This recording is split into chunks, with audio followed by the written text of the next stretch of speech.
Welcome to 360 Tamil. இன்னைக்கு இந்த வீடியோல ஒரு பஞ்சாபி வெப் சீரிஸோட எக்ஸ்பிளனேஷன் பத்தி தான் பார்க்க போறோம். இந்த வெப் சீரிஸோட பேரு டூஃபான் வாலா கூ அப்படின்றது. இது ஒரு பக்கவான சஸ்பென்ஸ் த்ரில்லர் வெப் சீரிஸ்னு சொல்லலாம். ஆக்சுவலா இந்த வெப் சீரிஸ்ல கம்மி எபிசோட்ஸ் தான் இருக்கு. அதனால ஒரே வீடியோல ஃபுல் வெப் சீரிஸையும் நம்ம பார்த்துடலாம். முதல்ல இந்த வெப் சீரிஸோட பிளாட்டை பத்தி சொல்றேன். யோகேஷ் அப்படின்ற ஒரு நபர் இருக்காரு பாத்தீங்களா, திடீர்னு மர்மமான முறையில கொல்லப்படுறாரு.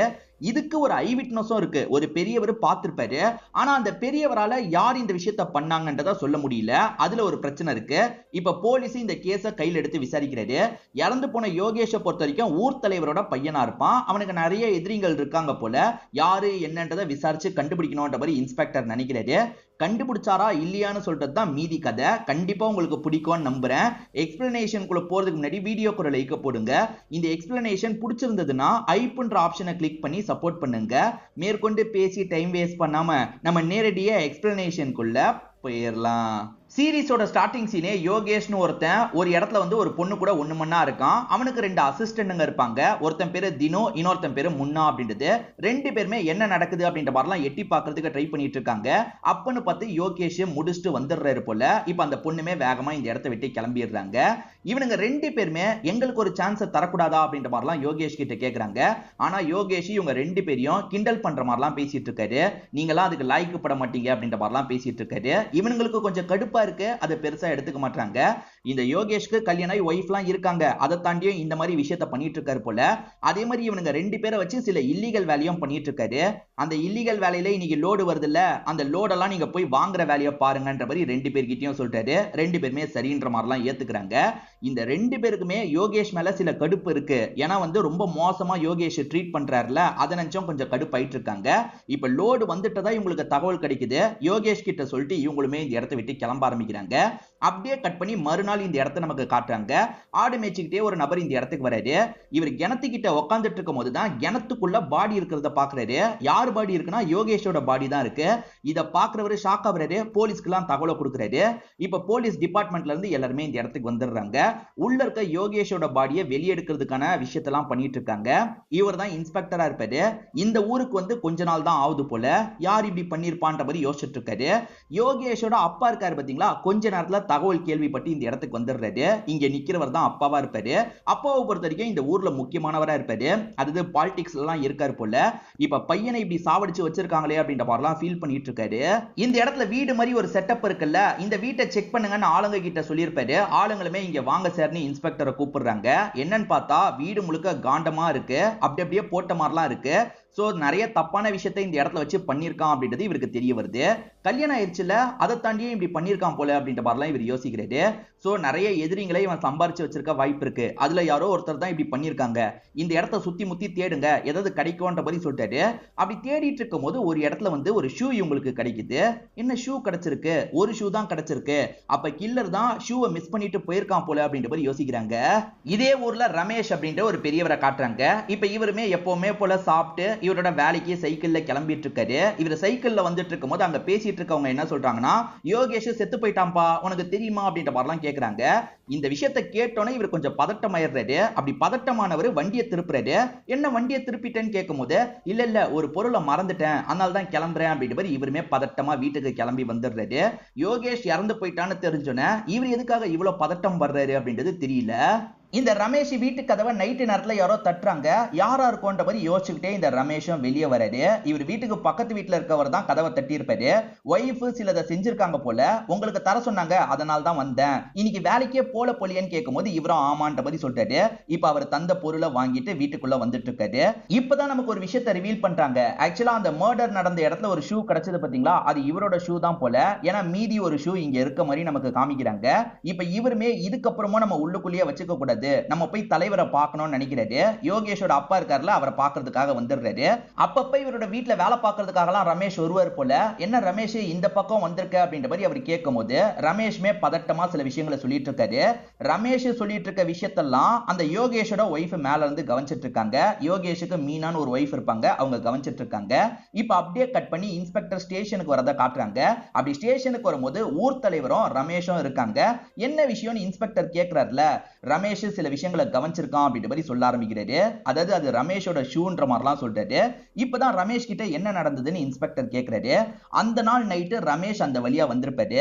அதாவது மழை பெய்யற மாதிரி இருந்தா கம்மா வெட்டுவாங்கல்ல, அந்த மாதிரி வெட்டிட்டு இருக்கும் போது சில விஷயங்களை கவனிச்சிருப்பாரு. 2 பேர் சேர்ந்த மாதிரி தான் அங்க இருக்க யோகேஷை அட்டாக் பண்ணிருக்காங்க. இவருமே பார்த்திருப்பாரு. இவருக்கு கண்ணாடி போடுற பழக்கம் இருக்கு பாத்தீங்களா, அதனால யார் 2 பேருன்றது இவருக்கு கிளியரா தெரியல. நம்மள பாத்துற போறாங்க, நமக்கு பிரச்சனை வந்துற போதுன்ற மாதிரி இவருமே பயந்து அங்க இருந்து ஓடி இருப்பாரு. அப்பதான் ஷூ கலண்டு விழுந்திருக்கும். காலையில அவன் இறந்து போயிட்டான்னு தெரிஞ்சோன்னே இவர் இன்னும் பயந்திருப்பாரு. 2 பேர் சேர்ந்து தான் சார் இந்த விஷயத்த பண்ணாங்க, இதை தான் நான் கவனிச்சேன் அப்படின்ற மாதிரி ரமேஷ் சொல்றாரு. அடையாளம் சொல்ல முடியுமான்னு கேட்கும் போது, சார் அடையாளம் தெரியல சார், ஒருத்தன் ஹைட்டா இருந்தான், ஒருத்தன் குள்ளமா இருந்தான் சார். ஹைட்டா இருந்தவன் கொஞ்சம் நொண்டி நடந்த மாதிரி எனக்கு தோணுச்சு அப்படின்ற மாதிரி சொல்றாரு. ஏறக்குறைய யோகேஷ் கூட 2 பேர் சுத்துவாங்க, அவங்களுமே ஹைட்டா குள்ளமா தான் இருப்பாங்க. ஒருவேளை அவங்களா இருக்குமா அப்படின்ற மாதிரி இங்க உட்கார்ந்துட்டு இருக்க ஊர் தலைவருக்கு தோணுது. ஆனா ஊர் தலைவர் அதை இன்ஸ்பெக்டர் கிட்ட காமிச்சுக்க மாட்டாரு. ஆனா இவரோட ஆளுங்க இருக்காங்கல்ல, அதாவது எஸ்ஐ மத்த போலீஸ் இருக்காங்கல்ல, அவங்க யோகேஷ்க்கு 2 அசிஸ்டன்ட்ங்க இருக்காங்க, ஏறக்குறைய இதே அடையாளத்துல தான் இருப்பாங்க அப்படின்ற மாதிரிலாம் சொல்றாரு. அப்ப அந்த யோகேஷோட அசிஸ்டன்ட்ங்க எங்க இருந்தாலும் சீக்கிரமா கண்டுபிடிங்க அப்படின்ற மாதிரி இவர் சொல்றாரு. ஆளுங்களும் ஏத்துக்கிறாங்க. இப்ப திரும்பி அந்த ஸ்பாட்டுக்கு போலான்ற மாதிரி ஆளுங்களை அந்த ஸ்பாட்டுக்கு கூட்டு வந்துடுறாரு. அங்க நிறைய கால் அச்சு தடம்லாம் இருக்கு பாத்தீங்களா, அதெல்லாம் பார்த்துட்டு இருக்காரு. அதுல ஒருத்தனோட கால் தடம் மட்டும் ஒரு இடத்துல கொஞ்சம் ஆழமாவும் இன்னொன்னு இடத்துல கம்மி ஆழமாவும் இருக்கு. இவன் கொஞ்சம் வித்தியாசமான ஷூ போட்டிருக்கான்னு தெரிய வருது. அதாவது நொண்டி நொண்டி நடக்கிறவங்க வேற மாதிரி ஷூ போடுவாங்கல்ல, சோ இவன் கண்டிப்பா நொண்டி நொண்டி நடக்கக்கூடியவன் தான். அந்த அசிஸ்டன்ட் தான் இதுக்கு பின்னாடி இருக்காங்க போல, அவனுங்களை பிடிச்சாதான் என்ன ஏதுன்றது தெரியும்ன்ற மாதிரிலாம் சொல்றாரு. சார் அவனுங்க நார்மலா வீட்ல இருப்பாங்க, இப்ப வீட்ல இல்ல சார், பதுங்கி தான் இருக்காங்க, நாங்க கண்டுபிடிக்கிறோம்ன்ற மாதிரி சொல்றாங்க. இப்ப யோகேஷோட அசிஸ்டன்ட் மேல உங்களுக்கு சந்தேகம் வந்துருச்சுல, இத பத்தி பேசுறதுக்காக ஊர் தலைவரை பார்க்கிறதுக்கு வீட்டுக்கே வந்துடுறாங்க. உங்க பையன் கூட எப்பவுமே 2 பேர் சுத்திட்டு இருப்பாங்களாமே, அவங்க 2 பேர் ஒருவேளை இத பண்ணிருக்க வாய்ப்பு இருக்கா அப்படின்ற மாதிரி கேக்குறாரு. சேச்சே, அவனுங்க எல்லாம் பண்ணிருக்க வாய்ப்பே கிடையாது சார், அவனுங்க பிள்ளை பூச்சுங்க, என் பையன் சொன்னா அந்த வேலையை செய்வாங்க, மத்தபடி அவங்க எல்லாம் இந்த விஷயத்த பண்ணிருக்க வாய்ப்பே இல்லன்ற மாதிரி சொல்றாரு. அப்புறம் எதுக்காக ஒளிஞ்சிருக்காங்கன்ற மாதிரி இன்ஸ்பெக்டரும் கேள்வி கேக்குறாரு. இன்ஸ்பெக்டர் இப்படி பேசிட்டு இருக்கிறத மேல இருந்து மீனா கவனிச்சிட்டு இருக்காங்க. இதை இன்ஸ்பெக்டருமே கவனிச்சிடுறாரு. அதுதானே யோகேஷோட ஒய்ஃப்னு கேட்கும் போது இந்த ஊர் தலைவர் ஆமான்னு சொல்றாரு. நான் அவங்க கிட்டயும் பேசணும்னு சொல்லும் போது இந்த மாமனார் தட்டி கழிக்கிறதுக்கு ட்ரை பண்ணிட்டாரு. இப்ப அவ பேசுற நிலைமையில இல்லன்ற மாதிரிலாம் சொல்லிட்டு இருக்காரு. இல்ல நான் கண்டிப்பா பேசணும்னு இன்ஸ்பெக்டர் சொன்னோன்னே ஒரு ஸ்டேஜ்ல அவங்களுமே இந்த இடத்துக்கு வந்துடுறாங்க. உங்க ஹஸ்பண்ட் யார் இப்படி பண்ணிருப்பா, உங்களுக்கு யார் மேலேயாவது சந்தேகம் இருக்கான்னு கேக்குறாரு. இவங்களுமே எனக்கெல்லாம் யார் மேலேயும் சந்தேகம் இல்லைன்னு சொல்றாங்க. அப்படி பேசும்போது இவங்களோட முகத்துல இவங்க மறைச்சிருக்க துணி காத்துல பறக்குது. அப்பதான் இவங்க கன்னத்துல ஹெவியா காயம் பட்டிருக்கிறது தெரிய வருது. ஒருவேளை யோகேஷ் தான் அடிச்சு காயத்தை ஏற்படுத்தியிருக்கான் போல அப்படின்ற மாதிரி இவருமே யோசிக்கிறாரு. அவங்க பேசுறதுக்கே கூச்சப்படுறாங்கல்ல, நீங்க கிளம்புங்க அப்படின்ற மாதிரி அனுப்பி வச்சிடுறாரு. ஊர் தலைவர்கிட்டயும் சொல்லிட்டு இங்க இருந்து கிளம்ப ஆரம்பிக்கிறாரு. அந்த யோகேஷ் ஒய்ஃபை போட்டு அடிச்சுக்கிட்டே இருப்பான் போல, உடம்பு முழுக்க காயம் இருக்கு அப்படின்ற மாதிரி சொல்றாரு. ஆமா சார், யோகேஷை பொறுத்த வரைக்கும் நிறைய பொண்ணுங்க பின்னாடி எல்லாம் சுத்துவான், விலை மாதுகள் கூட எல்லாம் அடிக்கடி ஒன்னா இருப்பான், ஆளே கொஞ்சம் மோசமானவன் தான், இதை தாண்டி சில இல்லீகல் வேலையும் பார்த்துட்டு இருந்தான் அப்படின்ற மாதிரிலாம் ஆளுங்க சொல்றாங்க. இப்ப மிஸ் ஆகிற 2 பேரோட போனை ட்ரேஸ் பண்ணோம்ல, அதுக்கான ஆளை வர வைங்க அப்படின்ற மாதிரி சொல்றாரு. இந்த ஊர்லயே அந்த மாதிரி ஒருத்தர் இருப்பாரு, இவர் போலீஸ்லாம் கிடையாது, அப்பப்ப இவங்களுக்கு ஹெல்ப் பண்ணுவார் போல. அவருமே இந்த இடத்துக்கு யாரு போனை ட்ரேஸ் பண்ணோம் அப்படின்ற மாதிரிலாம் கேட்கிறாரு. இப்ப இன்ஸ்பெக்டரும் ஆளுங்களும் இவர்கிட்ட டீடைல் எல்லாம் தந்துட்டு இருக்காங்க. இப்ப அப்படியே கட் பண்ணி அந்த 2 பேரை காட்டுறாங்க. அந்த அசிஸ்டன்ட்ங்க பேரு தினு முன்னான்ற மாதிரி சொல்லியிருப்பேன். முன்னா என்ன சொல்றானா ஒன்னால் தானு சொல்றான், தினு என்ன சொல்றானா ஒன்னால் தானு சொல்றான். எதை பத்தி பேசிட்டு இருக்காங்கன்னு தெரியல. இவனுங்களுக்குள்ளேயே சண்டை மாதிரிலாம் ஏற்படுது, மாத்தி மாத்தி இவனுங்களுக்குள்ள சண்டை எல்லாம் போட்டுட்டு இருக்காங்க. இப்ப அப்படியே கட் பண்ணி ரமேஷ்ன்ற அந்த பெரியவரை காட்டுறாங்க. அந்த பெரியவர் ஊர் தலைவர் வீட்டுல வேலை பார்க்கறதுக்காக வந்திருக்காரு போல. இவர் வேலை பார்த்துட்டு இருக்கும் போது அந்த இடத்துக்கு மீனா வந்துடுறாங்க. இவருக்கு தேவையானதெல்லாம் தந்துட்டு இருக்காங்க. இப்ப கொஞ்ச நேரம் வேலை பார்த்தவர் வேலையை முடிச்சுட்டு கிளம்பலாம்னு நினைக்கிறாரு. அப்ப நடந்து போயிட்டு இருக்கும் போது மீனாவும் நிறுத்தி பேச ஆரம்பிக்கிறாங்க. போலீஸ் கிட்ட நான் 2 பேரை சரியா கவனிக்கல, யாருன்றதை கவனிக்கலன்னு சொன்னீங்களாமே, உண்மையை சொல்லுங்க, நீங்க சரியா கவனிக்கலையா அப்படின்ற மாதிரி இவங்க கேக்குறாங்க. நான் உண்மையை தான் சொல்றேன், அந்த 2 பேர் எப்படி இருந்தாங்கன்றது எனக்கு தெரியலன்ற மாதிரி இவரும் சொல்லிட்டு கிளம்புறாரு. எதுக்காக மீனா இப்படி கேக்குறாங்கன்னு நமக்கு தெரியல. இப்ப புதுசா ஒரு கேரக்டரை காட்டுறாங்க. இவங்களோட பேரு மாலினி அப்படின்றது. இவங்க என்ன பண்றாங்கன்னா நைட்டு நேரம் ஒரு மூட்டையை கொண்டு வராங்க. பிரிட்ஜ் மாதிரி போயிட்டு இருக்கு, கீழே தண்ணி ஓடிட்டு இருக்கு. அந்த தண்ணிக்குள்ள இந்த மூட்டையை தூக்கி போடுறாங்க. இவங்க யாரு, எதுக்காக இந்த மூட்டையை போடுறாங்க அப்படின்றது கிளியரா தெரியல. இப்ப பாஸ்ட்ல நடந்த விஷயத்தை காட்டுறாங்க.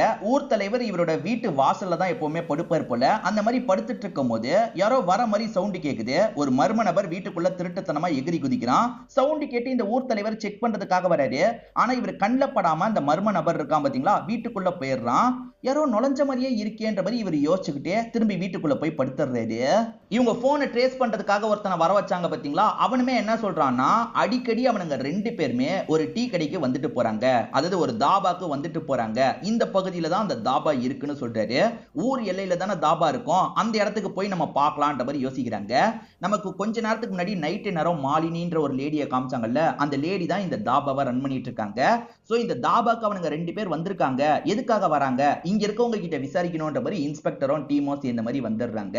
இப்ப மாலினி கிட்ட பேச்சு கொடுக்க ஆரம்பிக்கிறாங்க. அதாவது நாங்க ரெண்டு பேரை தேடிட்டு இருக்கோம், அந்த ரெண்டு பேர் அடிக்கடி இங்க வந்ததா எங்களுக்கு தெரிய வருது, உண்மையை சொல்லுன்னு கேட்கும் போது நீங்க சொல்ற ரெண்டு பேர் அடிக்கடி வருவாங்க சார் அப்படின்ற மாதிரி இந்த மாலினியும் சொல்றாங்க. அதுல ஒருத்தன் தான் என்னோட சொந்தக்கார அண்ணன்ற மாதிரி சொல்றாங்க. அதாவது அதுல முன்னான் ஒருத்தன் இருக்கான்ல, அவன் தான் சொந்தக்கார அண்ணன் போல. இத பத்திலாம் இந்த மாலினி சொல்றாங்க. எதுக்கு அவங்க ரெண்டு பேரை தேடுறீங்கன்னு கேட்கும் போது யோகேஷ் இறந்து போயிட்டான், அதுல இவங்க ரெண்டு பேருக்கு சம்பந்தம் இருக்குமான்ற மாதிரி தான் தேடிட்டு இருக்கோன்ற மாதிரி ஹீரோ சொல்லிட்டாரு. இப்ப மாலினி பிளாஷ்பேக்க சொல்றாங்க. அது என்னன்னா இவங்களோட அண்ணன் பேரு முன்னான்னு சொன்ன பாத்தீங்களா, அந்த முன்னாவோட ஃப்ரெண்டு அதே சமயம் யோகேஷ், இவங்க மூணு பேருமே அடிக்கடி சரக்கு அடிக்கிறதுக்காக இந்த இடத்துக்கு வருவாங்க போல. அப்படி சரக்கு அடிக்கும் போது இவங்க சைட் டிஷ் எல்லாம் கொண்டு வந்து வைப்பாங்கல்ல, அப்ப யோகேஷ் இவங்களை குறுகுறுன்னு பார்த்துட்டு இருக்கான். அதாவது மாலினியோட அண்ணன் முன்னாவே இங்கதான் இருக்காரு, அந்த முன்னா முன்னாடியே கொஞ்சம் சைட் அடிக்கிற மாதிரிலாம் பண்ணிட்டு இருக்காரு. ஒரு ஸ்டேஜ்ல முன்னாவை செம்மையா போதை ஏத்தி விட்டுறாரு, அவன் கொஞ்சம் மயக்கத்துல இருக்கான். இதான் சான்ஸ், நம்ம அவகிட்ட ஏதாவது பண்ணணும் அப்படின்ற மாதிரி யோகேஷ் இருக்கான் பாத்தீங்களா, அந்த மாலினி இருக்கிற இடத்துக்கு வந்துட்டு இருக்கான். கடை ஷட்டரை க்ளோஸ் பண்ணிட்டு அவங்க கிட்ட எல்லை மீறி நடக்கிற மாதிரிலாம் வந்துட்டு இருக்கான். என்ன பண்ணிட்டு இருக்க, ஒழுங்கா இங்க இருந்து கிளம்புன்ற மாதிரி சொல்றாங்க. இவனுமே ஃப்ளர்ட் பண்ற மாதிரிலாம் பேசுறான், இவங்க கிட்ட தப்பாலாம் அப்ரோச் பண்ணிட்டு இருக்கான். ஒரு ஸ்டேஜ்ல கடுப்பான மாலினி இருக்காங்க பாத்தீங்களா, சட்டுன்னு அருவாமனை எடுத்து காட்டுறாங்க. ஐயோ பிரச்சனை வேணான்ற மாதிரி யோகேஷ் இருக்கான்ல, கதவை திறந்துட்டு வேகமா இங்க இருந்து கிளம்பி போயிருப்பான். இந்த மாதிரிலாம் அந்த யோகேஷ் எனக்கே தொல்லை கொடுத்திருக்கான் அப்படின்ற மாதிரி இவங்க சொல்றாங்க. ஒருவேளை இதை மனசுல வச்சு கூட முன்னா இப்படி பண்ணிருப்பானா அப்படின்ற மாதிரி உங்களுக்கு தோண ஆரம்பிக்குது. எது எப்படியோ முன்னாவும் அந்த தினுவும் திரும்பி இந்த இடத்துக்கு வந்தாங்கன்னா எங்க கிட்ட இன்ஃபார்ம் பண்ணும் அப்படின்ற மாதிரி சொல்றாங்க. கண்டிப்பா இன்ஃபார்ம் பண்றேன் அப்படின்ற மாதிரி மாலினியும் ஏத்துக்கிறாங்க. மாலினி என்ன சொல்றாங்கன்னா, என் அண்ணெல்லாம் கண்டிப்பா இந்த கொலையை பண்ணிருக்க மாட்டாரு, நீங்க வேற ஆங்கிள்லயும் விசாரணை பண்ணுங்க அப்படின்ற மாதிரிலாம் சொல்றாங்க. இப்ப கிளம்பும் போது ஹீரோ ஆளுங்க கிட்ட என்ன சொல்றாருன்னா, இந்த மாலினியை அவங்க ரெண்டு பேரை ஒளிய வைக்கிறதுக்கு சப்போர்ட் பண்ண கூட வாய்ப்பு இருக்கு, இந்த மாலினி மேல ஒரு கண்ணை வச்சுக்கோங்க அப்படின்ற மாதிரி சொல்றாரு. சரி ஓகேன்ற மாதிரி ஆளுங்களும் ஏத்துக்கிறாங்க. இப்ப அப்படியே கட் பண்ணி ரமேஷ் நமக்கு காட்டுறாங்க. ஆக்சுவலா ஆட்டுக்கு புல்லெல்லாம் ரெடி பண்ணோம் பாத்தீங்களா, அதுக்காக வந்திருக்காரு.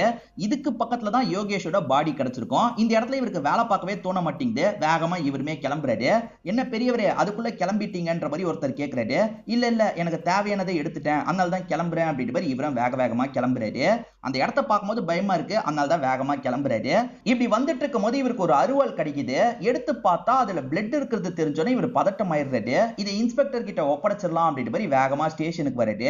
இந்த மாதிரி கிடைச்சது, பிளட் இருந்தது, அதனால தான் உங்ககிட்ட கொண்டு வந்துட்டேன்னு சொல்றாரு. இது மேல எதுக்காக நீங்க கை வச்சீங்க, எங்களுக்கு உடனே தகவல் கொடுத்துருக்கலாம்ல அப்படின்ற மாதிரி இன்ஸ்பெக்டர் கேட்கிறாரு. இல்ல இல்ல நான் எடுத்ததுக்கு அப்புறம் தான் பிளட் தெரிஞ்சது அப்படின்ற மாதிரி சொல்றாரு. சரி சரி நீங்க கிளம்புங்க அப்படின்ற மாதிரி இன்ஸ்பெக்டர் அனுப்பி வச்சிடுறாரு. இங்க இருக்க எஸ்ஐ என்ன சொல்றாருன்னா, எதுனால என்கிட்ட சொல்லுங்க, நான் அதுக்கப்புறம் இன்ஸ்பெக்டர் கிட்ட சொல்றேன், அப்பதான் எனக்கு பேர் கிடைக்கும்னு சொல்றாரு. சரி ஓகேன்ற மாதிரி ரமேஷன் கிளம்புறாரு.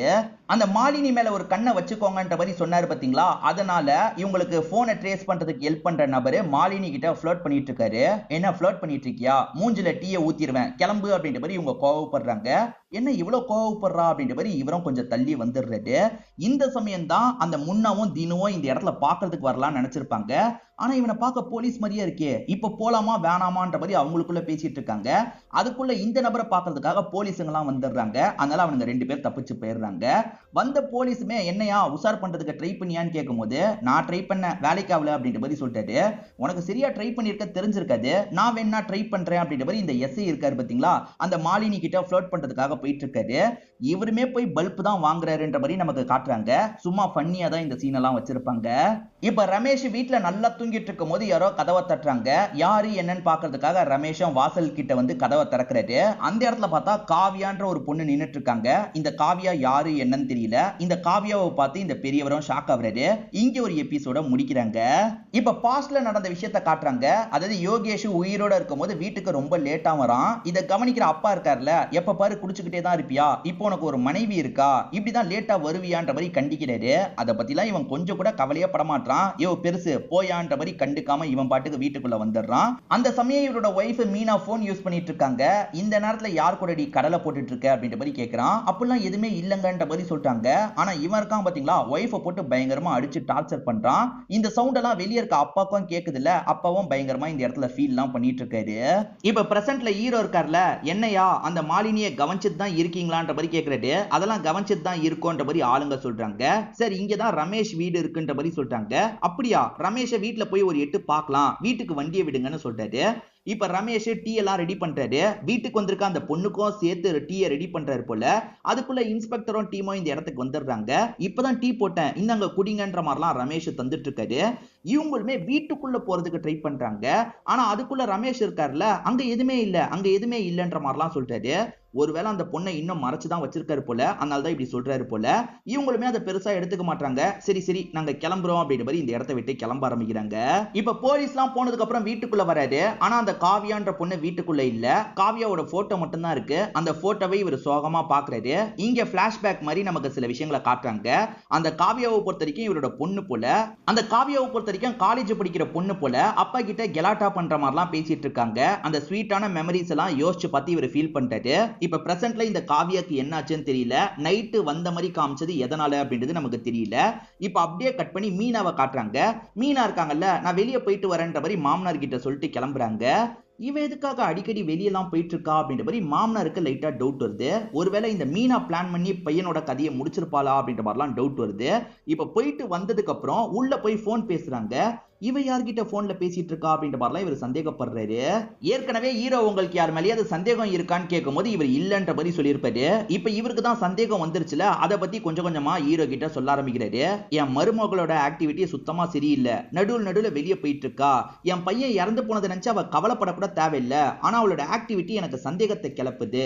அவ யார்கிட்டயோ போன்ல பேசினா அந்த நம்பரை மட்டும் நான் எடுத்துட்டேன். அதாவது ரீடெயில் பண்ணி அந்த நம்பரை மட்டும் எடுத்துட்டேன். இதுதான் அந்த நம்பரு. என் பையன் செத்து போன நாள் நைட்டு யாரோ என் வீட்டுக்குள்ள நுழைஞ்ச மாதிரியே எனக்கு தோணுச்சு. ஒருவேளை என் மருமகளோட கள்ளக்காதலன் தான் நுழைஞ்சிருக்கான் போல, அவன் மேல எனக்கு சந்தேகமா இருக்குன்னு சொல்றாரு. சரி ஓகே நான் பாத்துக்கிறேன்ற மாதிரி ஹீரோவும் அந்த நம்பரை வாங்கிட்டு கிளம்பிடுறாரு.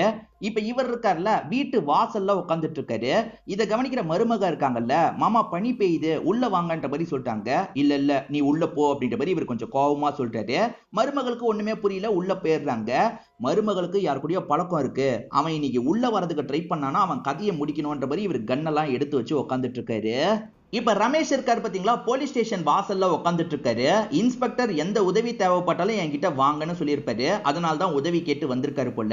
சரி என் பொண்ணு காணோம் சார், கண்டுபிடிச்சு தாங்கன்ற மாதிரி கேட்கிறாரு. அதாவது 3 வருஷமா என் பொண்ணு காணோன்ற மாதிரி காவியாவோட போட்டோவெல்லாம் தந்துட்டு இருக்காரு. எது 3 வருஷமா காணுமான்னும் போது ஆமா சார், எந்த ஒரு தகவலும் இல்ல, நீங்களாவது தகவலை சொல்லுங்கன்ற மாதிரிலாம் கேட்கிறாரு. கவலைப்படாதீங்க, தகவல் தெரிஞ்சா சொல்றேன் அப்படின்ற மாதிரி இன்ஸ்பெக்டரும் இந்த பெரியவரை அனுப்பி வச்சிடுறாரு. உங்களுக்கு ஏதாவது தெரியுமான்ற மாதிரி எஸ்ஐ கிட்ட கேட்கிறாரு.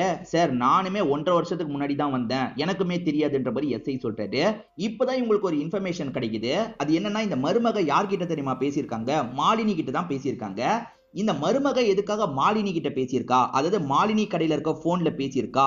மாலினியும் கவனிங்க, இந்த மருமகளையும் கவனிங்கன்ற மாதிரி சொல்றாரு. ஆளுங்க சரின்னு ஏத்துக்கிறாங்க. ஒரு குரூப் மாலினியை கவனிக்கிறாங்க, இன்னொரு குரூப் இந்த மருமகளை கவனிக்கிறாங்க. மருமக பேரு மீனான்னு சொல்லியிருப்பேன். இப்ப மீனா இருக்காங்கல்ல, பைக் எடுத்துட்டு கிளம்புறாங்க. இத மாமனாரும் வீட்டுல இருந்து கவனிக்கிறாரு. இந்த மீனா கிளம்புன மாதிரி அந்த மாலினியும் கிளம்பி போறா. 2 பேருமே ஒரு இடத்துல வச்சு மீட் பண்றாங்க. ஆக்சுவலா மீனா காசை கொண்டு வந்திருக்காங்க போல, அதெல்லாம் மாலினி கிட்ட தந்துட்டு இருக்காங்க. எதுக்காக தந்துட்டு இருக்காங்க அப்படின்ற கவனிச்சிட்டு இருக்காங்க. சரி இதுக்கப்புறம் மாலினியை ஃபாலோ பண்ணலாம், ஏன்னா காசு மாலினி கிட்ட இருக்குல்ல, இதை யாருக்கோ தரப்போறா போல அப்படின்ற மாதிரி இவங்க யோசிச்சுட்டு இருக்காங்க. இப்ப மாலினி எங்கெல்லாம் போறான்ற மாதிரி ஃபாலோ பண்ணி வந்துட்டு இருக்காங்க. இந்த மாலினியை பொறுத்த வரைக்கும் முன்னாவையும் தினுவையும் பாக்குறதுக்காக தான் வந்திருக்காங்க. இந்த காசை வச்சு மேனேஜ் பண்ணுங்க அப்படின்ற மாதிரி காசெல்லாம் தந்துட்டு இருக்காங்க. இவனுங்க காசை வாங்கிட்டு கிளம்பலாம்னு நினைக்கிறதுக்குள்ள போலீஸ் ஜீப்பு வர மாதிரி சவுண்ட் கேக்குது. ஐயோ போலீஸுங்க வந்துட்டாங்க போல அப்படின்ற மாதிரி ஆளுக்கு ஒவ்வொரு பக்கம் சதறி ஓடிட்டு இருக்காங்க. நம்ம ஹீரோவோட டீம் ஃபாலோ பண்ணாங்கல்ல, ஹீரோவை இந்த இடத்துக்கு வர வச்சிட்டாங்க போல. ஹீரோவும் ஒருத்தனை விடக்கூடாது அப்படின்ற மாதிரிலாம் சொல்லிட்டாரு. இப்ப பயங்கரமா துரத்திட்டு இருக்காங்க. ஒரு ஸ்டேஜ்ல இந்த தினம் முன்னா 2 பேரையும் பிடிச்சிடுறாங்க. இப்ப பாஸ்ட்ல நடந்த விஷயத்தை காட்டுறாங்க. ரமேஷ் வீட்டுக்கு வராரு, பொண்ணு எங்கன்னு தேடுறாரு. ஆனா பொண்ணு எங்கேயுமே காணோம். ஐயோ எங்க போயிட்டான்னு பதட்டப்பட்டு இருக்கும் போது சட்டுன்னு பின்னாடி வந்து பொண்ணு பயம்புத்துறாங்க. உங்களை விட்டுட்டு நான் எங்க போக போறேன் அப்படின்ற மாதிரிலாம் விளையாட்டா பேசிட்டு இருக்காங்க. சரி பார்த்து பத்திரமா போன்னு சொன்னோன்னே அவங்களுமே சைக்கிள் எடுத்துட்டு கிளம்பி போறாங்க. பொண்ணுக்கு சந்தோஷமா இவருமே டாட்டாலாம் காமிச்சிருப்பாரு. இப்ப பிரசன்ட்ல அந்த விஷயத்தை இவர் சோகமா யோசிச்சு பார்த்துட்டு இருக்காரு. பொண்ணு மிஸ் ஆகுறாங்கல்ல, அதனால சோகமா யோசிச்சு பாக்குறாரு போல. இப்ப இவனுங்க 2 பேர் மாட்டிக்கிட்டாங்கல்ல, எஸ்ஐயுமே அடிச்சு விசாரிக்கிறாரு. ஏண்டா யோகேஷ் கதையை முடிச்சுட்டு 2 பேருமே தலைமறைவாயிட்டா சிக்க மாட்டீங்களா அப்படின்ற மாதிரிலாம் கேட்கிறாரு. எது யோகேஷ நாங்க சாவடிச்சுமா? சத்தியமா யோகேஷ நாங்க சாவடிக்கல அப்படின்ற மாதிரிலாம் சொல்றாங்க. அப்புறம் எதுக்காகடா தலைமறைவா இருந்தீங்கன்னு அடிக்கும் போது இவனுங்க ஒரு விஷயத்த சொல்றாங்க. யோகேஷ் இல்லீகல் வேலை பாக்குறாருல, அதாவது வேற ஒரு பகுதியில இருந்து இன்னொன்று பகுதிக்கு வந்து கஞ்சா பொட்டலதெல்லாம் கடத்துவாரு போல. அந்த மாதிரி இவனுங்க கஞ்சாவை கடத்துறதுக்கு ட்ரை பண்ணும் போது மாட்டிருப்பாங்க. அந்த போலீஸ் வந்து காசு தா விட்டுறேன் அப்படின்ற மாதிரி சொன்னாரு. நாங்க அந்த பிரச்சனையில தான் இருந்தோம், யோகேஷ நாங்க எதுவுமே பண்ணலன்ற மாதிரிலாம் சொல்லிட்டு இருக்காங்க. இவனுங்க என்ன புதுசா இப்படி சொல்றாங்க அப்படின்ற மாதிரி இன்ஸ்பெக்டர் யோசிக்கிறாரு. இதுக்கு காசு தேவைப்படுதுல, அந்த காசை தான் அந்த மீனா கிட்ட கேட்டு மாலினி மூலியமா வாங்கி இருக்கிறதா சொல்றாங்க. மாலினியுமே இந்த விஷயத்தை தான் சொல்றாங்க. சரி, மீனாவை வர வச்சு பேசலான்ற மாதிரி இன்ஸ்பெக்டர் யோசிக்கிறாரு. இப்ப மீனாவும் மாமனாரும் இந்த இடத்துக்கு வந்துடுறாங்க. மீனாவும் சில விஷயங்களை சொல்றாங்க. அதாவது இந்த மீனாவும் அந்த முன்னாவும் ஒரே கிராமத்தை சேர்ந்தவங்களா இருப்பாங்க. யோகேஷ கல்யாணம் பண்ற மாதிரி நிலைமை வரும்போதே யோகேஷ் நல்லவன் இல்லைன்ற மாதிரிலாம் முன்னா சொல்லியிருப்பாரு. ஆனா இவங்க வீட்டை சேர்ந்தவங்க யோகேஷ்க்கு கல்யாணம் பண்ணி வச்சிருப்பாங்க. சொந்தக்கார அண்ணா மாதிரி இல்ல, அவர் ஒரு சிக்கல்ல மாட்டிக்கிட்டதா சொல்லியிருப்பாரு. அதனால தான் இவங்களுமே காசு தரலான்ற மாதிரி மாலினி மூலியமா காசை தந்திருப்பாங்க. மத்தபடி எங்களுக்குள்ள எந்த ஒரு தப்பான பழக்கமும் கிடையாது அப்படின்ற மாதிரிலாம் சொல்றாங்க. ஏன்னா மாமனார் அப்படி சந்தேகப்படுறாரு, இவங்க அந்த மாதிரிலாம் எந்த ஒரு பழக்கமும் இல்லைன்னு சொல்றாங்க. அதே மாதிரி அந்த நாள் நைட்டு வீட்டுக்குள்ள யாரோ திருட்டுத்தனமா வந்தாங்க பாத்தீங்களா, அப்படி வந்தது யாருன்னு பாத்தீங்கன்னா அந்த முன்னாவா தான் இருப்பாரு. எதுக்காக வந்தாருன்றதை டீடைலா இவங்க எக்ஸ்பிளைன் பண்ண ஆரம்பிக்கிறாங்க. யோகேஷ் ஒரு வேலையை முடிக்க சொன்னார்ல, இவனுங்க 2 பேருமே அங்க இருக்க போலீஸ் கிட்ட மாட்டிருப்பாங்க. காசு தந்தா விடுறன்ற மாதிரி அந்த போலீஸ் சொல்லியிருப்பாரு. யோகேஷ் கிட்ட சொன்னா கோவப்படுவான்றதுக்காக யோகேஷ் கிட்ட சொல்லாம அந்த முன்னா என்ன பண்றாருன்னா திருட்டுத்தனமா வீட்டுக்குள்ள வந்துடுறாரு. அப்படி வந்தவர் இவங்களை பாக்குறாரு. ஏமா இந்த மாதிரி ஒரு பிரச்சனையில மாட்டிக்கிட்டேன், எனக்கு கொஞ்சம் காசு மட்டும் தாமா அப்படின்ற மாதிரிலாம் கேட்டிருப்பாரு. என்னென்ன இப்படி வந்து நிக்கிறீங்க, முதல்ல இங்க இருந்து கிளம்புங்க அப்படின்ற மாதிரிலாம் சொல்லிட்டாங்க. காசு மட்டும் தான்ற மாதிரிலாம் கேட்டிருப்பாரு. இவங்களுமே நான் அப்புறமா தரேன், முதல்ல இங்க இருந்து கிளம்புங்க அப்படின்ற மாதிரிலாம் சொல்லியிருப்பாங்க. சரி ஓகேன்ற மாதிரி இவர் கிளம்பி இருப்பாரு. சோ இந்த டைம் தான் யோகேஷ் இறந்து போயிருக்கான். கண்டிப்பா இங்க வந்து இவரு யோகேஷ சாவடிச்சிருக்க வாய்ப்பு இல்லைல்ல, கண்டிப்பா முன்ன இதை பண்ணிருக்க வாய்ப்பு இல்லைன்ற மாதிரிலாம் சொல்றாங்க. ஆனா ரமேஷ் 2 பேரை பார்த்திருக்காரு. அந்த 2 பேர் கூட தினமும் முன்னாவும் நல்லா பொருந்தி போறாங்க. இவனுங்க 2 பேர் பண்ணலனா வேற யார் பண்ணிருப்பா அப்படின்ற மாதிரி இன்ஸ்பெக்டர் கேக்குறாரு. சார் எனக்கும் அதுதான் சார் புரிய மாட்டேங்குது. அதனால தான் ரமேஷ் கிட்ட ஒரு வாட்டிக்கு 2 வாட்டி நீங்க 2 பேரை இப்படிதான் பாத்தீங்களான்ற மாதிரிலாம் கேட்டேன். எப்படி பாசிபிள்னு எனக்கு தெரியல சார், அதை நீங்க தான் கண்டுபிடிக்கணும். ஆனா நான் இதுல இன்வால்வ் ஆகல அப்படின்ற மாதிரிலாம் இந்த மீனா சொல்றாங்க. சரி நான் பாத்துக்கிறேன், நீங்க 2 பேர் கிளம்புங்க அப்படின்ற மாதிரி சொல்லிட்டாரு. இப்ப மாமனாருக்கு ஓரளவுக்கு சந்தேகம் எல்லாம் போயிருது. இப்ப மருமகளை கூட்டிட்டு இந்த இடத்தை விட்டு கிளம்ப ஆரம்பிக்கிறாரு. அந்த ரமேஷ் சரியா பாக்கலன்ற மாதிரி சொன்னார்ல, இவனுங்க 2 பேரை நம்ம பக்கத்திலேயே காட்டுவோம், இவர் உறுதிப்படுத்துறாரா பாப்போன்ற மாதிரி யோசிக்கிறாரு. இப்ப ரமேஷ் வயல்ல வேலை பார்த்துட்டு இருக்கும் போது ஆளுங்க கூட்டு போறதுக்காக வந்திருக்காங்க. நாங்க அவங்க 2 பேரை புடிச்சிட்டோம், நீ தான் பார்த்து கன்ஃபார்ம் பண்ணும் அப்படின்ற மாதிரிலாம் சொல்றாங்க. சரி ஓகே நான் வரேன்ற மாதிரி இந்த ரமேஷும் ஏத்துக்கிட்டு வந்துடுறாரு. இப்ப அவனுங்க 2 பேருமே செல்லுக்குள்ள இருக்காங்க. பாருங்க இவனுங்க 2 பேரா அப்படின்ற மாதிரிலாம் ஹீரோ கேட்டுட்டு இருக்காரு. இந்த ரமேஷ்மே உத்து உத்து பாக்குறாரு. சார் இவங்கள மாதிரியும் தோணுது, இவங்க இல்லாத மாதிரியும் எனக்கு தோணுது அப்படின்ற மாதிரிலாம் சொல்லிட்டாரு. இப்படி சொன்னா எப்படின்ற மாதிரி இன்ஸ்பெக்டருக்கு பயங்கரமா கோவம் வருது. ஆக்சுவலா மீனாவோட மாமனார் இன்னும் கொஞ்சம் கோவத்துல இருக்காருல்ல. இப்ப டீ குடுக்கறதுக்காக வந்த மீனா இருக்காங்கல்ல, மாமா அவர் என்ன எவ்வளவு டார்ச்சர் பண்ணாருன்றது உங்களுக்கும் தெரியும். ஆனா இந்த மாதிரி ஒரு நிலைமையில கூட நான் தப்பான ஒரு விஷயத்த பண்ணவே கிடையாது, நீங்க அதை புரிஞ்சுக்கிட்டா மட்டும் போதும் அப்படின்ற மாதிரிலாம் சொல்லிட்டாங்க. மாமனாருக்குமே சந்தேகப்பட்டுட்டுமேன்ற மாதிரி கொஞ்சம் கில்ட்டா இருக்கு. இப்ப இந்த ஸ்டேஷனோட முன்னாள் இன்ஸ்பெக்டர் வந்திருக்காரு. இவர் இப்ப வேற ஸ்டேஷன்ல பெரிய பொறுப்புல இருக்காரு போல. இவனுங்க 2 பேரும் இல்லீகல் பொருளை கடத்தும் போது இவர் தான் புடிச்சிருப்பாரு, இவர் தான் காசும் கேட்டிருப்பாரு. ஏண்டா நீங்க இங்க வந்து மாட்டிருக்கீங்களா அப்படின்ற மாதிரி இந்த இடத்துல இவனுங்களை மிரட்டிட்டு இருக்காரு. உங்ககிட்ட லஞ்சம் கேட்டது நான் தான்றதை போட்டு கொடுத்துறாதீங்க, எனக்கு தேவையில்லாத பிரச்சனை வரும்ன்ற மாதிரி இவனுங்க 2 பேர் கிட்ட சொல்லிட்டாரு. சார் அதெல்லாம் நாங்க சொல்லவே இல்ல சார் அப்படின்ற மாதிரி இவனுங்க 2 பேர் சொல்லிட்டு இருக்காங்க. இந்த மாதிரி அந்த பக்கத்து ஸ்டேஷன் போலீஸ் பேசிட்டு இருக்கும் போது நம்ம ஹீரோ இந்த இடத்துக்கு வந்துடுறாரு. வாங்க சார் எப்ப வந்தீங்கன்ற மாதிரி கேக்குறாரு. இவருமே பேசுறத அப்படியே மறைச்சிட்டு ஹீரோ கிட்ட நார்மலா பேசிட்டு இருக்காரு. என்ன கேஸ்ன்ற மாதிரி எதுவுமே தெரியாத மாதிரி அந்த இன்ஸ்பெக்டர் கேக்குறாரு. அதுக்கு இந்த இன்ஸ்பெக்டர் இருக்கார்ல, சார் இவனுங்க இல்லீகல் பொருள் கடத்தி ஒரு போலீஸ் கிட்ட மாட்டிருக்காங்க, அவர் லஞ்சம் கேட்டிருக்காரு போல, எந்த போலீஸ் ஆபீசர் கேட்டாருன்றதையும் சொல்ல மாட்டாங்க அப்படின்ற மாதிரிலாம் சொல்லிட்டாரு. இவனுங்க சொல்றதெல்லாம் நம்பாதீங்க அப்படின்ற மாதிரி அந்த இன்ஸ்பெக்டர் இந்த இடத்துல டிராமா பண்ணிட்டு இருக்காரு. அப்பதான் காவியா போட்டோவை பாக்குறாரு. இந்த பொண்ணு போட்டோ இங்க என்ன பண்ணுதுன்னு கேக்குறாரு. இந்த பொண்ணு உங்களுக்கு தெரியுமா சார், 3 வருஷத்துக்கு முன்னாடி இந்த பொண்ணு மிஸ் ஆயிட்டாலாம், கண்டுபிடிக்க சொல்லி ரமேஷ்ன்றவர் தான் கம்ப்ளைண்ட் கொடுத்திருக்காரு அப்படின்ற மாதிரி சொல்லிட்டாரு. எது இந்த பொண்ணை கண்டுபிடிக்க சொல்லி ரமேஷ் சொன்னாரா? இந்த பொண்ணு தான் ஏற்கனவே செத்து போயிட்டாலே அப்படின்ற மாதிரி இந்த இன்ஸ்பெக்டர் சொல்லிட்டாரு. இவர் இன்ஸ்பெக்டரா இருக்கும் போதே அந்த பொண்ணு செத்து போயிருக்கா போல. இப்ப காவ்யா வீட்டுல படுத்துட்டு இருக்க மாதிரி நமக்கு காட்டுறாங்க. எதையோ நினைச்சு ஃபீல் பண்ண மாதிரி தான் படுத்துட்டு இருக்காங்க. ஒரு ஸ்டேஜ்ல இதுக்கு மேல என்னால முடியாதுப்பா அப்படின்ற மாதிரி எந்திரிச்சு ஓட ஆரம்பிக்கிறாங்க. நில்லுமா நில்லுமா அப்படின்ற மாதிரி இவரும் பின்னாடியே துரத்திட்டு ஓடிட்டு இருக்காரு. ஆக்சுவலா இவங்க ஊர்ல பிரிட்ஜ் மாதிரி இருக்கு பாத்தீங்களா, அந்த பிரிட்ஜ் கிட்ட வந்தவங்க பிரிட்ஜ் மேல இருந்து எகிரி குதிச்சிடுறாங்க. இத பாக்குற இந்த பெரியவர் பயங்கரமா ஷாக் ஆகுறாரு. இது எல்லாமே இப்ப ரமேஷ்ன்ற பெரியவருக்கு கனவா வருது. இந்த கனவை நினைச்சு பயங்கரமா ஃபீல்லாம் பண்ணிட்டு இருக்காரு. இப்ப காலையில சமயம் பாத்திரத்தெல்லாம் இவர் கழுவிட்டு இருக்கும் போது ஈரவும் டீமோ சேர்ந்த மாதிரி இந்த இடத்துக்கு வந்திருக்காங்க. என்ன சார் திடீர்னு வந்திருக்கீங்க அப்படின்ற மாதிரி ரமேஷ் கேக்குறாரு. உங்க பொண்ணை எப்படியாவது கண்டுபிடிக்க சொன்னீங்கல்ல, கண்டுபிடிச்சாச்சு அப்படின்ற மாதிரி சொல்லிட்டாரு. என்ன சார் சொல்றீங்க, என் பொண்ணை கண்டுபிடிச்சிட்டீங்களா? இருங்க சார் ட்ரெஸ்ஸை மாத்திட்டு வரேன்ற மாதிரி இந்த ரமேஷன் வேக வேகமா ட்ரெஸ் எல்லாம் மாத்திட்டு வராரு. இவர் என்ன பொண்ணு உயிரோட இருக்க மாதிரியே பிஹேவ் பண்றாரு அப்படின்ற மாதிரி எல்லாருமே யோசிக்கிறாங்க. சரி எங்க சரி என் பொண்ணுன்னு கேட்டுக்கிட்டே தான் ரமேஷ் வந்துட்டு இருக்காரு. கரெக்டா அந்த பிரிட்ஜ் கிட்ட கூட்டு வந்துடுறாங்க. அப்படி கூட்டு வந்தவங்க சட்டுன்னு இவரை லாக் பண்றாங்க. அதாவது பிரிட்ஜ்ல இருந்து இவரை தள்ளி விடுற மாதிரிலாம் பண்ணிட்டு இருக்காங்க. உன் பொண்ணு செத்து போயிட்டான்றது உனக்கு தெரியும், எதுக்காகடா இந்த விஷயத்தெல்லாம் பண்ணிட்டு இருக்கன்னு இன்ஸ்பெக்டர் கேட்கும் போது இவருமே ஒரு விஷயத்த சொல்றாரு. அப்பதான் நடந்த விஷயத்த நமக்கு ரிவீல் பண்றாங்க. யோகேஷ்காக இவனுங்க 2 பேர் தான் வந்து பொண்ணுங்களெல்லாம் செட் பண்ணுவாங்க போல. அப்படி பொண்ணுங்களை செட் பண்ண முடியலன்ற மாதிரி சொல்லிட்டாங்க. என்னடா நான் ரொம்ப ஆசையா இருந்தேன், இப்படி சொதப்பிட்டீங்களே அப்படின்ற மாதிரி யோகேஷ் கோவப்படுறாரு. அப்பன்னு பார்த்து இந்த வழியா வந்து அந்த காவியான்ற பொண்ணு போயிட்டு இருக்காங்க. இவளை எப்படியாவது ஏற்பாடு பண்ணுங்கன்ற மாதிரி சொல்லிட்டாரு. இவனுங்க 2 பேருமே பயப்படுறாங்க. என்ன பிரச்சனை வந்தாலும் நான் பாத்துக்கிறேன், எப்படியாவது ஏற்பாடு பண்ணுங்கன்ற மாதிரி யோகேஷ் சொல்றாரு. அதனால இவனுங்க 2 பேர் இருக்காங்கல்ல, அந்த பொண்ணை அங்க இருந்து கடத்திட்டு வந்துடுறாங்க. கடத்திட்டு வந்து இந்த ரூம்குள்ள அடைச்சு வச்சிடுறாங்க. இப்ப யோகேஷ் உள்ள வந்தோன்னா அந்த பொண்ணு பயப்படுறா. என்ன விட்டுருங்க விட்டுருங்கன்ற மாதிரிலாம் கேட்டுட்டு இருக்கா. இவர் எதை பத்தியுமே கவலைப்பட மாட்டாரு. அந்த பொண்ணு கிட்ட ரொம்ப மோசமா நடந்துக்கிறாரு. இவர் ஊர் தலைவரோட பையன்ல, அதனால தான் தைரியமா இப்படி ஒரு விஷயத்த பண்ணிருப்பாரு. இப்ப காவியா சோகமா வீட்டுக்கு வராங்க. அப்பா என்னாச்சு ஏதாச்சுன்னு கேட்கும்போது காவியா நடந்த விஷயத்தெல்லாம் சொல்றாங்க. அப்பாவுமே அவனுக்கான தண்டனையை வாங்கி தரணும்னு நினைக்கிறாரு. இன்ஸ்பெக்டர் கிட்ட கம்ப்ளைண்ட் பண்ணிட்டாரு. இப்ப வேற ஸ்டேஷன்ல வேற ஒரு பொசிஷன்ல இருக்கவர் தான் அந்த சமயம் இன்ஸ்பெக்டரா இருந்திருப்பாரு. அந்த இன்ஸ்பெக்டர் யோகேஷ்க்கு சப்போர்ட் பண்ற மாதிரி பேசுறாரு. அவனை மீறி நம்மளால எதுவுமே பண்ண முடியாது, உன் பொண்ணுக்கு ஃபியூச்சர்ல கல்யாணம் பண்றதும் கஷ்டமாயிடும், இதெல்லாம் கேஸா நீ கொடுக்க தேவையில்லை அப்படின்ற மாதிரி கிளம்பி போயிருப்பாரு. இது எல்லாத்தையுமே அந்த பொண்ணுமே கேட்டிருப்பாங்க. அந்த பொண்ணுமே இதெல்லாம் நினைச்சு ஃபீல் பண்றாங்க. நீ ஃபீல் பண்ணாதமா அப்படின்ற மாதிரி இவர் ஆறுதல்லாம் சொல்லி படுக்க வச்சிருப்பாரு. அப்படி படுத்துட்டு இருக்க பொண்ணால இந்த விஷயத்தை தாங்கிக்க முடியல. இதுக்கு மேல எனக்கு இந்த உயிர் தேவையில்லைன்ற மாதிரி தான் வேகமா ஓடி போயிருப்பாங்க. இவர் தடுக்கிறதுக்கு ட்ரை பண்றதுக்குள்ள மேல இருந்து குதிச்சு இறந்து போயிருப்பாங்க. அங்க குதிச்சா இறந்து தான் போனோம், ஆனா பாடி கிடைக்காது, அடிச்சுட்டு போயிடும். பாடி கூட கிடைக்கலையேன்ற மாதிரி இவர் ஃபீல் பண்ணியிருப்பாரு.